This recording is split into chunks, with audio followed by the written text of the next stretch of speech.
ഇന്നെന്താ ശങ്കരടിച്ചിട്ട് ഒരു പ്രത്യേക ചുമ? ഇതിനേക്കാൾ നന്നായിട്ട് ചോദിച്ചോണ്ടിരുന്നതാ. ആരാണ്ട് കൊതി വെച്ചതാണ്. ആ തീവ്രവാദികളുടെ കൂട്ടത്തിൽപ്പെട്ട ഒരു നായിന്റെ മോൻ തോക്കിന്റെ പാത്തിയോണ്ട് എന്റെ ഈ ഒറ്റ കുത്ത. ടൈമിംഗ് ഇല്ലെന്നേ, ഒറ്റ ഒരെണ്ണത്തിന് ടൈമിംഗ് ഇല്ല. ആ ടൈമിങ്ങിന് വെല്ലുന്ന ടൈമിംഗ് നമ്മുടെ നേതാവ് ആനന്ദകുട്ടൻ നിന്നെ കാഴ്ചവെച്ചത്. എന്തേനു അല്ല, കറക്റ്റ് ടൈമിംഗിലായിരുന്നല്ലോ മൂത്രമൊഴി. എടി ഹീറോയിനെ, ഷൂട്ടിംഗ് കഴിഞ്ഞ് വണ്ടി കേറിയപ്പോ തൊട്ട് തുടങ്ങിയതാ ഞാൻ ഒഴിച്ച ആ മൂത്രത്തിൽ നീ തളപ്പിട്ട് കയറാൻ. എന്നിട്ട് അത് കേട്ട് കൊക്കാൻ തൊള്ളില് പല്ലില്ലാത്ത കുറെ തെണ്ടികളും. ഒരു മൂത്രമൊക്കെ ഏത് സിനിമാ നടൻ ഒഴിക്കും, പക്ഷെ ഇത് പരിസരം മാറിപ്പോയി. ഉസ്മാനെ ഒന്ന് ബലത്തി ചവിട്ടിക്കോ, കുറെ അതിനോട് ചവിട്ടി ഇറക്കട്ടെ.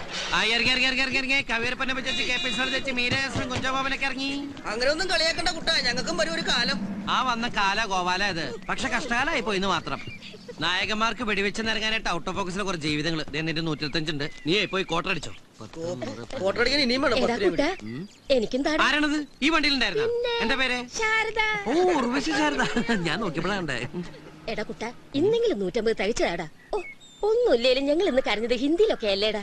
ബച്ചാവോ ബച്ചാവോന്ന്. എന്തേനു ഇത്രയും കാലം അവനവന്റെ കുടുംബത്തിൽ കുത്തിയിരുന്ന് സ്വന്തം മക്കളുടെ മുമ്പിൽ വല്ലതും തരണേ എന്ന് നല്ല പച്ചമലയാളത്തിൽ കരഞ്ഞിട്ട് ഏതെങ്കിലും ഒരു മോൻ 10ന്റെ ചിലികാശ് തന്നിട്ടില്ലല്ലോ. ആ നിലയ്ക്ക് 125 ധാരാള, ബാക്കിയുള്ള 25 എന്റെ അവകാശ. കമ്മീഷൻ. അതെ, ഇതുകൊണ്ട് വല്ല ബൂസ്റ്റൊക്കെ വാങ്ങിച്ച് കഴിക്ക്. ചാള വറുത്തതുപോലെ വരുന്നത് എനിക്ക് കൊണ്ട് ക്യാമറയുടെ മുമ്പിൽ നിർത്തുന്ന നാണാവുക. 10 രൂപ കുറവുണ്ട് ചേച്ചി, ബാക്കി നാളെ തരണേ. നാളെ ഇവര് വിളിക്കണ്ടാട്ടാ.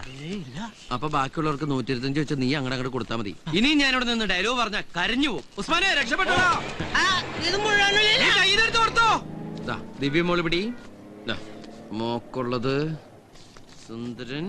അല്ല, ഇതെന്താ 125? എന്റെ എക്സ്ട്രാ 100 എവിടെ? എക്സ്ട്രാ 100? നീ എന്റെ ഡബിൾ റോൾ അഭിനയിച്ച? അതെ ആനന്ദകുട്ടേട്ടാ, ഇങ്ങോട്ട് നമ്പർ ഇടല്ലേ. 3-4 കൊല്ലം മുമ്പ് ഇയാള് ചായപ്പൊടി കച്ചവടത്തിന് ഇറങ്ങിയപ്പോ അവിടുത്തെ ഓഫീസ് സ്റ്റാഫായി കയറി വന്നോളാം ഞാൻ. എന്തായിരുന്നു ഐശ്വര്യം, 3ന്റെ അന്ന് പൂട്ടിയില്ലേ? അത് പൊട്ടിപ്പൊളിഞ്ഞ് പിന്നെ ഷർട്ട് വെച്ചോളം തുടങ്ങിയപ്പോഴും സെയിൽസ് ഗേൾ ആയിട്ട് നീ എന്റെ കൂടെ ഉണ്ടായിരുന്നു. അതും 3-ാം ദിവസം പൊട്ടിപ്പൊളിഞ്ഞ് ഇപ്പതാ ജൂനിയർ ആർട്ടിസ്റ്റായി മലയാള സിനിമയെ പരിപോഷിപ്പിക്കാൻ ഇറങ്ങി തിരിച്ചപ്പോഴും ഇവള് നിന്റെ കൂടെ ഉണ്ടെന്നല്ലേ നിന്റെ അടുത്ത ഡയലോഗ്. എന്തേനു? എന്റെ ഡയലോഗ് താൻ പറഞ്ഞ തന്റെ ഡയലോഗ് പറയാൻ പിന്നെ താനുണ്ടാവില്ല കേട്ടാ. കഴിഞ്ഞ മാസം കോയിനാട്ടിന്റെ കടം വീട്ടാനും വേണ്ടി 3000 രൂപ എന്റെ അടുത്ത് എണ്ണ മേടിച്ചപ്പോ എന്താ പറഞ്ഞത്?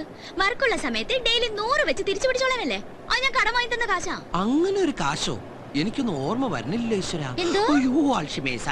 നീ കിടന്ന് ഉരുളൊന്നും വേണ്ട. ഇക്കാര്യമേ എനിക്ക് നല്ല ഓർമ്മയുണ്ട്. എങ്ങനെ? എനിക്ക് ഓർമ്മയില്ലാത്ത കാര്യം തനിക്ക് ഓർമ്മയുണ്ടെന്നാ? എന്തേനു? കുന്തേനു. ഞാൻ പറയാം.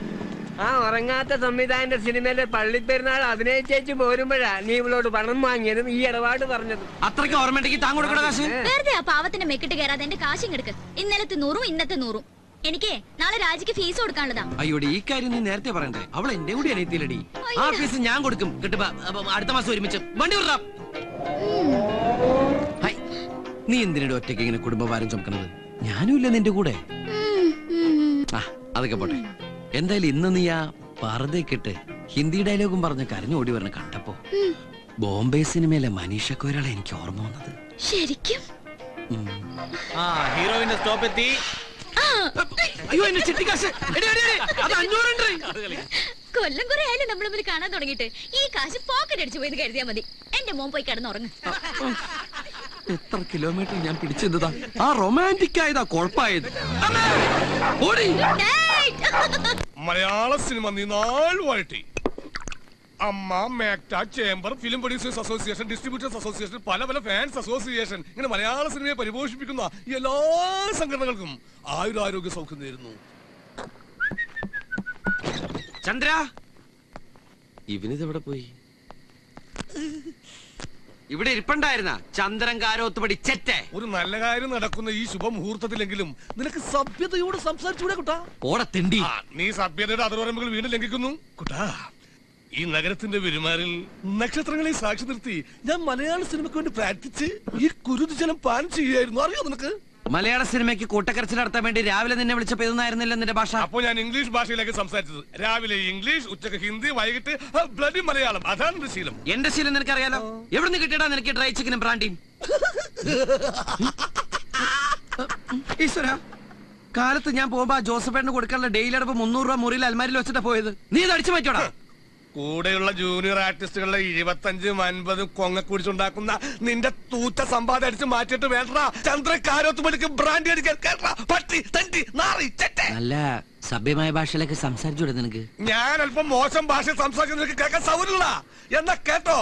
മലയാള സിനിമ ഉള്ളോടത്തോളം കാലം വരെ ഈ കാരോത്ത് മണി ചന്ദ്രൻ അന്തസ്സായിട്ട് ജീവിക്കും. ജൂനിയർ ആർട്ടിസ്റ്റ് ആണെങ്കിൽ അങ്ങനെ കൂവാൻ പോയിട്ടാണെങ്കിൽ അങ്ങനെ. എങ്ങനെ ഇതേ 4 നേരം നല്ല അന്തസ്സായിട്ട് കൂവേണ്ടൊക്കെ കാശാ. എവിടെ കൂവിട്ട്? സിനിമ തിയേറ്ററിൽ ഇന്ന് എത്ര പടങ്ങൾ റിലീസായി? 3. ആ 3 ഒരു ക്ലാസ്, ഒരു ആക്ഷൻ, കോമഡി. അതിൽ ആക്ഷൻ പടത്തിന്റെ ആൾക്കാര് എന്നെ രാവിലെ വിളിച്ചു പറഞ്ഞ് ഒരു 10-15 ആൾക്കാരെയും കൂട്ടി കോമഡി പടം കളിക്കുന്ന തിയേറ്ററിൽ പോയി കൂവാൻ. അന്തസ്സായിട്ട് പോയിട്ട് 4 ഷോക്കും നല്ല നല്ല സീൻ വരുമ്പോ കൂവി കൊടുക്കും. ഞങ്ങളുടെ കൂവലിയായിട്ട് കാണികൾക്ക് ഭ്രാന്ത് പിടിച്ച് അതോടെ ഫസ്റ്റ് ഡേ പടം ഇതാ ബാക്കി കാശി ഓരോരുത്തർക്ക് 250 രൂപയും ഒരു ഫുൾ ചിക്കൻ ബിരിയാണിയും. എടാ നാറി, ആ സിനിമയിൽ ജൂനിയർ ആർട്ടിസ്റ്റ് ആയിട്ട് നീ പോയി ഞാൻ ഞെട്ടില്ലടാ. അതിനെന്താ, നാളെ ഞാൻ അതിന് പ്രായച്ചിത്തം ചെയ്താ പോരെ. കോമഡി പടത്തിന്റെ ആൾക്കാരായിട്ട് ഡിസ്കഷൻ ചെയ്തിട്ടുണ്ട്. തലക്ക് 300 തരാന്ന് പറഞ്ഞിട്ടുണ്ട്. നാളെ ന്യൂൺ ഷോ മുതൽ ആക്ഷൻ പടം കളിക്കുന്ന തിയേറ്ററിൽ പോയി വൃത്തിയായിട്ട് പ്രായച്ചിത്തത്തിന് പ്രായച്ചിത്തം, കാശിന് Kashi. How are you my brain? Best തല, മാംഗ്ലൂർ മെയിലിന് വെക്കാൻ പറ്റിയ തല ആണല്ലോ. അങ്ങനെയാണ് കുട്ട. ഇനി നമുക്ക് കുറച്ചു കാലം ഈ വഴിക്കാർ പിടിച്ചു നോക്കിയാലോ? കണ്ട പ്രൊഡക്ഷൻ മാനേജർമാരെ തെറിയേക്കണ്ട, വെയിലും കൊള്ളണ്ട, AC തിയേറ്ററിൽ ഇരുന്ന് നല്ല നല്ല സീൻ വരുമ്പോ അങ്ങോട്ട് കൂവി കൊടുത്താൽ മതി. പിന്നെ തൊണ്ടക്കൽപ്പ കിച്ച് കിച്ചൊക്കെ ഉണ്ടാവും. അത് പിന്നെ ഏത് പണിയായാലും അതിന്റേതായ ബുദ്ധിമുട്ടൊക്കെ ഉണ്ടാവില്ലേ? ഫീൽഡ് ഏതാണെന്ന് ചോദിച്ചാ സിനിമ ഫീൽഡാന്ന് പറയും ചെയ്യാം. എന്താ നിന്റെ അഭിപ്രായം? എന്തായാലും ഇത്രത്തോളം നീ പ്ലാൻ ചെയ്ത് നിലയ്ക്ക് ഇനി ഞാൻ നിന്നോട് ഡയലോഗ് പറഞ്ഞ കരഞ്ഞു പോകും. അതുകൊണ്ട് ഇനി ഒരു മുറിയിൽ ഒരുമിച്ചുള്ള പൊറുതി നമുക്ക് ഇന്നത്തോടെ അങ്ങോട്ട് അവസാനിപ്പിക്കാം. നീ ഇവിടുന്ന് പോയാൽ ഞാൻ പട്ടിണി ചത്തു. ഞാനല്ല പോകുന്ന, നീ പോവും. ഞാൻ പോയാലും ഞാൻ പട്ടിണി ചത്തു പോവും. നിന്റെ ഷർട്ട് കീറും, നിന്റെ ഷർട്ട് കീറും. അങ്ങനെ ചന്ദ്രേട്ടന്റെ കുട്ടൻ നല്ല കുട്ടനാകും. ഒന്നുമില്ലെങ്കിൽ ജൂനിയർ ആർട്ടിസ്റ്റ് കളരിയിൽ കുട്ടന്റെ ഗുരു അല്ലേ ചന്ദ്രേട്ടൻ? കുട്ടന്റെ മനസ്സൊന്നുണ്ടെങ്കിൽ ഈ ചന്ദ്രഗുരു ഇനി മലയാള സിനിമയെ നുള്ളി നോക്കില്ല. JC ഡാനിയലാണ് സത്യം. നമുക്ക് നമ്മുടെ പഴയ ജൂനിയർ ആർട്ടിസ്റ്റ് പണി തുടരാം. നാളെ എവിടെ ലൊക്കേഷൻ? എന്താ സീ? സർക്കാർ ആശുപത്രി, മദ്യ ദുരന്തം. മാസ്റ്റർ ഡെലിവറി എല്ലാം പോയേ, എല്ലാം പോയേ, എല്ലാം പോയേ.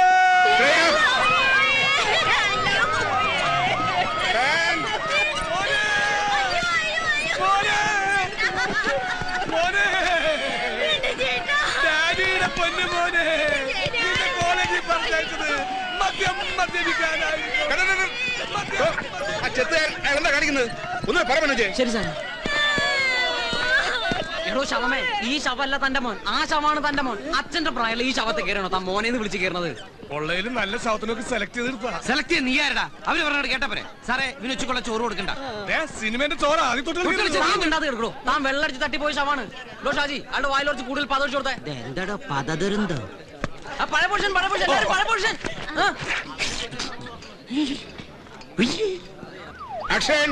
ഈ പ്രൊഡക്ഷൻ കൺട്രോളർ എബ്രഹാം ഇങ്ങനെ സാറിന് വിശ്വസിക്കാം? നശിപ്പിച്ചു. ഫ്രെയിമിൽ കറിയുന്നതാണോ തന്റെ ഫോൺ വിളി? 4-5 ഫോൺ കൊണ്ട് നടന്നിട്ടെന്താ? ഒരു ഗുണമായിട്ടില്ല താനും. നിന്റെ കൺട്രോളിംഗ് ഒക്കെ ക്യാമറയുടെ പുറകിൽ മതി. മറിയിക്ക്. സോറി സാർ, ഒരേ സമയം 4 പടങ്ങൾ ഒരുമിച്ചാണ് സാർ ഞാൻ കൺട്രോൾ ചെയ്യുന്നത്. അതിന്റെ ടെൻഷൻ എന്റെ കൺട്രോൾ പോയതാ. ഒരു നിമിഷം ഞാൻ ജോഷി സാറിന്റെ ലൊക്കേഷനിലായി പോയി. Don't repeat. മാറോ. ആക്ഷൻ.